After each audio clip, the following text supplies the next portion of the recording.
একজনের নাম হচ্ছে ভীমরেত আমরেত, দ্বিতীয় জনের নাম হচ্ছে কাশিরাম, তৃতীয় জনের নাম হচ্ছে মায়াবতী। সো হে গাইজ, আজকে আমরা বেরিয়ে পড়েছি। আমরা যাচ্ছি আজকে দিল্লি থেকে নয়ডা যাচ্ছি হাতি পার্ক, যাকে বলা হয় মায়াবতী পার্কও বলা যায়। তো আমরা এখন উবেরে যাচ্ছি, উবের করে আমরা যাচ্ছি। তো আমরা মায়াবতী পার্কে চলে এসেছি, আমরা ভিতরে এন্ট্রি করব। চলো গাইজ, ভিতরে একটু দেখাই তোমাদেরকে ভিতরটা কীরকম দেখতে। ইধার স্যার বেঠা হ্যায়। চলো ভিতরটা দেখাই তোমাদেরকে, ভিতরটা কীরকম কী আছে এর মধ্যে। এই প্রথমবার আমি এসেছি, তো আমার তো খুব ভালো লাগছে। যারা যারা তোমরা ভাববে যে দিল্লি আসবে ঘুরতে, ও sorry sorry sorry sorry sorry sorry sir. তো তোমরা যারা যারা ভাবছো যে দিল্লি যারা যারা আসবে, তো এই টেম্পলটা ঘুরবে একবার, এই পার্কটা একবার ঘুরে দেখবে, আশা করি সবারই ভালো লাগবে। দেখো রাস্তারিয়া ডেলি পেরিনিনা স্টাইল।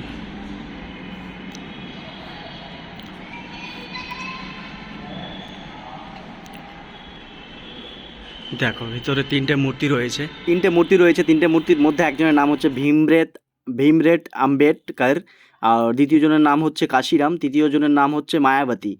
তো অনেক কিছু অভিজ্ঞতা হলো, দেখতে পাচ্ছ, তোমরা পড়ে নিতে পারো যারা যারা পড়বে। তো দেখো তিনটে মূর্তি, একেবারে বড় বড় মূর্তি রয়েছে, আর চারিদিকে বড় বড় দেওয়াল রয়েছে। দেওয়ালের মধ্যে পাথর দিয়ে সব অঙ্কন করা আছে, লেখা আছে, বিভিন্ন ধরনের লেখা আছে। আর চারিদিকে লাইট লাগানো আছে, দেখতে পাচ্ছ কত সুন্দর এবং খুব ভালো লাগছে জায়গাটি দেখতে।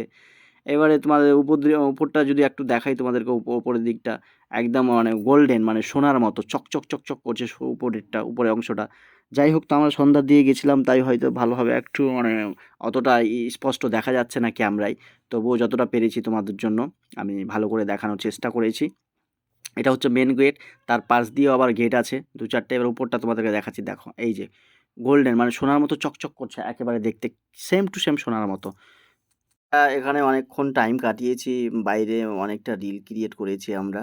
আর দেখতেই পাচ্ছ চারদিকটা। আর এটা তো ভিতরটা দেখা হয়ে গেল অলরেডি। এবার তোমাদেরকে আমি একটু বাইরের দিকটা দেখাবো, বাইরের মানে সৌন্দর্যটা কীরকম দেখতে। তো চলো একটু বাইরে নিয়ে যাই তোমাদেরকে, আর বাইরের দৃশ্যটা দেখাচ্ছি যে কীরকম দেখতে লাগে।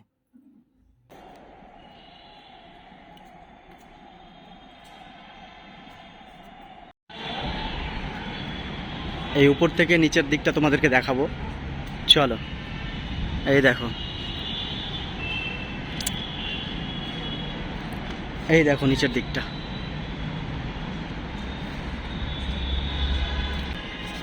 সব